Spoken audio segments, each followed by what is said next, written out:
This is my first little snippet of yes, my name is Florence, and no, I'm not 62. The silence was cringeworthy. I closed my eyes, hoping that I would open them and be back with my girls. My eyes lifted, and to my disbelief, and of course reality, I was here twiddling my thumbs, not knowing what to do. I mean, what on earth has this just happened? I have watched Dickinson's Real Deal that was more exciting and entertaining than this. Surely I cannot think the longest 2 minutes ever was good. I hastily directed my eyes towards him, and he was smiling with glee. Yep, he thought he was the king of his mountain, all right. He was trying to catch his breath while I laid here on his bed sheets, which I think are unclean and unsatisfied. Okay, it is safe to say that this Mr. Overly Confident and Sexy is not at all my Mr. Grey, nor will I experience a Samantha Jones epic love scene from Sex and the City. Nope, not me. Instead, I am next to Mr. Unsuccessful, who believes that what just happened was sex. I don't get it. Is he so experienced in the club? Well, with his mouth. Still, in silence, I tried to figure out how I was going to go about leaving, and to my advantage and relief, there was a huge snore coming from him. Yes, I whispered, with what it seemed only the pleasure I would get tonight. This was my time slot, so I picked up my skater black dress and quietly pulled it over my body and grabbed my painted red heels, which I loved, and tiptoed to the front door like a band-aid and made a huge sigh. I paced towards the corner and I made my way around, trying to find the street name until my eyes focused. Clement Road. I looked at the phone. It's 3:05 a.m. There was no way I was going to get a taxi at this time. The main club's closed at 3 and tonight it was packing. Shit. I pressed speed dial and luckily he answered. He was asleep, but I could hear the "I told you so" smile that was making an appearance on his face. "Flo, don't even go there," he croaked. I smiled. "Tommy, come on, aren't you meant to be the protective one here? I am here, freezing, can I add, in the dark." "I know you too well. I said to Tina that I would be on standby." "Oh, cheers. Right, where are you?" "Clement Road. You know it?" "Yep. I will be there in 10 minutes, but soon, Flo. I'm going to charge you getting me out of these unsociable hours." Yeah. But this is what brothers are for."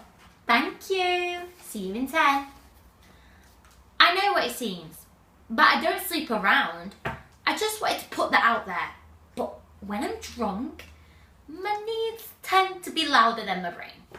So I occasionally end up with a guy. Doesn't mean I'm a slag. I mean, for both of us, it is fun. And that is it. That's it. Usually, besides tonight, I would stay and talk, but in all honesty, I could not be with this guy. I dread the conversation with him asking me, "Did you have a good time?" And it's easy to suggest lying, but I can't.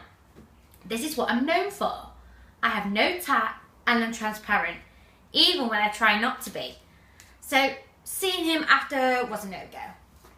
Opening my bag, I took a sip and lit it up and inhaled deeply. God, that's heaven. I took another drag and suddenly I heard a beep and his window went down. "Get that cig out of your mouth. I thought you'd quit." He smiled, even though I could hear in his tone he was being a little serious. Turning round, Tommy's voice did not suit the match of his car. Nor was he in the driver's seat. Shoot, who's driving? I looked over and there was Wes.